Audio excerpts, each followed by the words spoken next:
A Vanessa, eu posso trazer o caso da Vanessa de Ji-Paraná, que tem 6 filhos, o mais velho dela deve ter 12 anos, salvo engano, e o salário dela de servidora pública está bloqueado porque o marido dela participou dos atos do 8 de janeiro. Olá, é do Carvalho, melhor canal de cortes do YouTube. Esse negócio do like e do repost faz toda a diferença, e você verificar se está inscrito no canal também, com o tal do sininho das notificações. Isso faz com que o YouTube mande para mais e mais pessoas, vejam se estão inscritos no canal.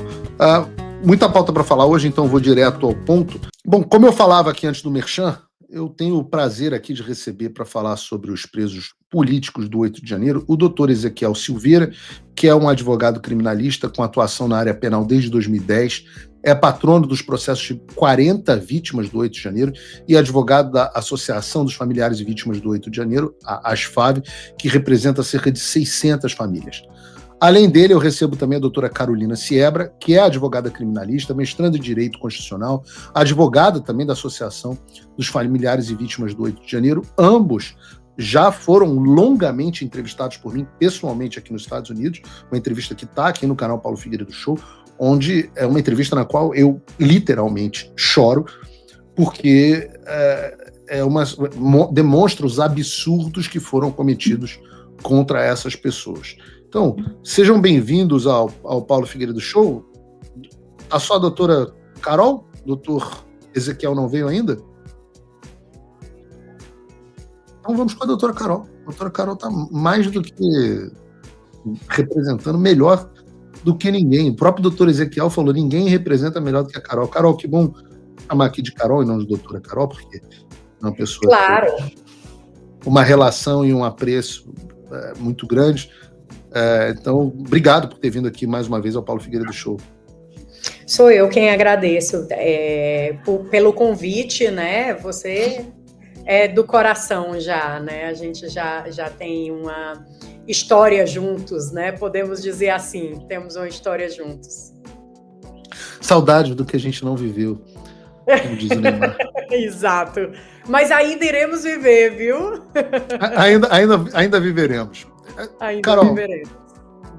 Falando de um assunto aqui sério e que é o dia a dia de vocês, explica pra gente qual é a situação das vítimas do 8 de janeiro hoje em dia. A maioria está cumprindo pena em regime fechado, está em prisão domiciliar, tem muita gente exilada. Como é que estão as coisas nesse sentido? Então, temos as mais diversas situações, Paulo, e eu estava aqui acompanhando o que você estava falando, e é bem isso, né? A gente sabe a dor dessas famílias, e uma PL de dosimetria chega a ser piada com essas pessoas. Então, hoje a gente tem 144 pessoas dentro dos presídios, 44 pessoas que estão em prisão domiciliar integral, dentro da sua casa, só podendo sair para ir ao médico. E temos 500 pessoas, mais ou menos, que estão com processo de asilo em outros países, sendo 61 com pedidos de extradição, 5 delas presas na Argentina, uma mulher e 4 homens, e dessas todas, em torno de 2.000 pessoas, estão sofrendo com bloqueios de bens, restrições de salário até, e vivendo de ajuda das outras pessoas de caridade. Então, assim, elas estão há 2 anos e 8 meses em uma situação muito grave de vulnerabilidade social, econômica e etc. Muitas delas com problemas mentais, sofrimento mental muito grande, por conta de toda a covardia que tem sido feito com elas. Absoluta. Não estão há 1 mês em prisão domiciliar numa bela casa em Brasília, não, né? Estão há 2 anos nessa situação. 2 anos e 8 meses, e aí a gente pode pegar alguns exemplos, Paulo, de pessoas que estão doentes. Quero nomes. E pessoas que estão em situações críticas. A gente tem um casal, o seu Osmar e a dona Lucinei, que os 2 estão presos em Minas Gerais, e eles têm uma filha que tem retardo mental, então a idade mental da filha deles é de 8 anos.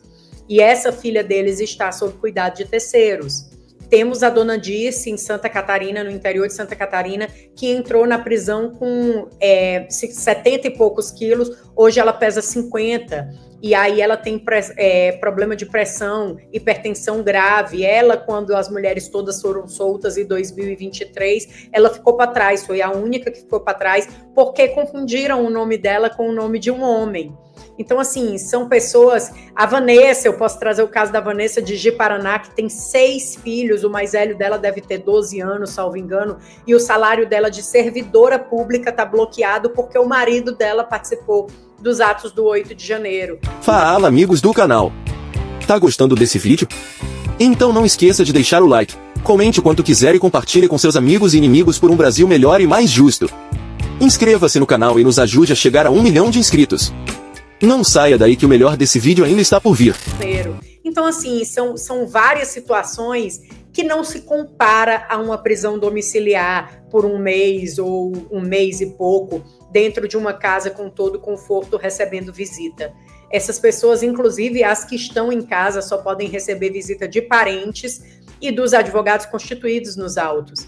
Toda vida que um cliente meu vai ao médico, eu tenho 48 horas para juntar o atestado. E já aconteceu dele ir ao médico, o médico não está lá, faltar por algum problema, e a pessoa lá não emitir atestado porque o médico não estava. E aí ele ficou desesperado, ele entrou num pânico absoluto. Daí você tira o sofrimento mental dessas pessoas e o sofrimento de vulnerabilidade financeira também. Eu queria saber um pouco sobre a situação destes que estão exilados. Eu não tinha ideia de que eram 500 exilados nesse momento. Como é que essas pessoas, onde estão essas pessoas, como elas sobrevivem? É isso, Paulo. É importante traçar também a história dessas pessoas, porque são pessoas que estão passando também pelas mais diversas necessidades. Imagina só você ir sem nenhum real no bolso para outro país tentar a vida e mesmo assim ser colocado em uma lista com pedido de extradição, sabe? Então, assim, elas não podem trabalhar, algumas delas não podem trabalhar por conta da condição de estar com o nome numa lista de extradição completamente de forma ilegal, e aí elas sobrevivem também da caridade das pessoas. As que podem trabalhar fazem os mais variados bicos que você imaginar, mas as que não podem estão passando por extrema necessidade financeira e social mesmo. Não é fácil você estar em outro país que não fala o seu idioma e que você precisa ali educar aqueles que foram com filhos, porque tem gente que foram com filhos pequenos, tem que educar aqueles filhos em uma escola, tem que ir atrás de saúde também, e a saúde pública, ela não é essas coisas todas em alguns países aqui da América do Sul. Então, assim, são pessoas que estão passando por extrema necessidade, mas a gente sabe que são pessoas que estão convictas de que elas precisam da anistia ampla, geral e restrita, mesmo passando por todo esse sacrifício e toda essa necessidade, porque afinal de contas são 2 anos e 8 meses de sofrimento. Uma dosimetria da pena não vai trazer para eles de volta o que eles viveram no passado e o que eles estão vivendo agora no presente e sendo punidos para um futuro. Então, assim, não tem como a gente fazer acordo para diminuir pena e etc., se a gente já sabe o que essas pessoas sofreram e que vem sofrendo.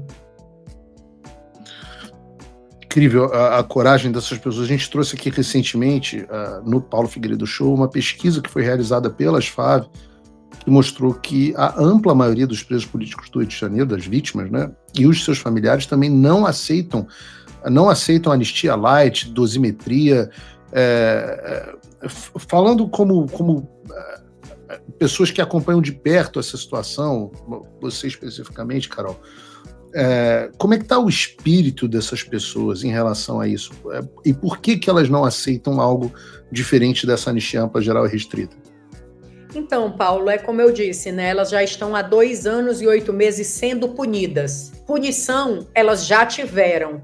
Então, o que é que você vai diminuir pena dessas pessoas, achando que você está fazendo um bem, porque elas retornariam ali para casa e etc., Se houvesse justiça mesmo, e eu falei isso ontem para o Paulinho da Força, se houvesse justiça, a gente não estava pedindo anistia. A gente tinha discutido no tribunal, tinha resolvido nossas questões lá e estava todo mundo respondendo pelo que deveria responder, ou se precisasse ser absolvido, que estivessem absolvidos. Agora, a gente não aguenta mais tanto sofrimento e tanta dor. É por isso que essas pessoas, elas demonstram mais uma vez resiliência, mas elas demonstram nessa pesquisa não só resiliência, mas atos de compaixão também, porque na pesquisa eles incluem que 86% mais ou menos aceitariam que o Alexandre de Moraes fosse anistiado também para que elas tivessem uma anistia. Então daí você vê a resiliência delas em aguentar a dor que estão aguentando e a compaixão para com quem feriu e quem machucou elas e a família delas também. Então, assim, como é que depois de 2 anos e 8 meses de sofrimento, de luta, de dor, de bens bloqueados, de família passando necessidade, de pessoas perdendo a sua dignidade, pessoas que trabalharam a vida inteira para ajudar a manter esse país aqui, perderam a dignidade da noite por dia por conta de posicionamento político, vão aceitar que se faça um acordo sobre a vida delas. Isso é um absurdo. A gente está falando de pessoas comuns da sociedade, de uma costureira, de um marceneiro, de um pequeno empresário, de um agricultor. A gente não pode aceitar que essas pessoas sejam usadas como moeda de troca, como barganha. O sofrimento é muito grande. A gente precisa restaurar o mínimo de dignidade que essas pessoas precisam voltar a ter. E voltar a ter com nome limpo, voltar para o Brasil com nome limpo, as que estão fora, e as que estão dentro da cadeia, sair da cadeia com nome limpo. A anistia, ela não é o remédio ideal. O ideal seria a anulação desses processos. Mas se é o que a gente tem, se é um remédio político, a gente precisa que essas pessoas tenham a anistia ampla, geral e restrita. Como eu venho dizendo, a anistia ampla, geral e restrita é redundante. A anistia é esquecimento e a gente não esquece as coisas pela metade. Então é necessário que essas pessoas sejam anistiadas. Se você, como eu, tá dormindo mais tranquilo agora que o Trump voltou à presidência, ótimo. Mas e o Brasil? Nosso país continua no buraco. A volta do Trump nos dá esperança, mas as coisas não vão se resolver sozinhas. Vai ser preciso muito trabalho, meu e seu. E não adianta xingar muito nas redes sociais achando que isso resolve alguma coisa. Não tem salvador da pátria, não tem um político que vai resolver por você. A responsabilidade é sua. Eu larguei tudo para me dedicar a isso. E você? Como você pode ajudar sem abandonar as suas obrigações? Simples. Apoie quem está na linha de frente. Sem isso, esse trabalho simplesmente não continua. Acesse www.paulofigueiredoshow.com/apoie e com a partir de $5 por mês, garanta que isso siga em frente. Se puder ir além, torne-se meu patrono Gold e participe do meu grupo privado e ajude a definir as minhas próximas pautas. A diferença entre vencer e perder está na ação. Durma tranquilo, sabendo que você fez a sua parte. Obrigada por assistir o vídeo até o final. Se você já chegou até aqui, confere se já está inscrito no canal e se já deixou aquele like generoso. Estamos quase chegando a 1 milhão de inscritos e a sua ajuda é muito importante para levar o canal Olavo Edu Carvalho mais longe. Até o próximo vídeo, meus amigos. E neste momento é muito fácil aos defensores do plano alegar isso é uma teoria da conspiração.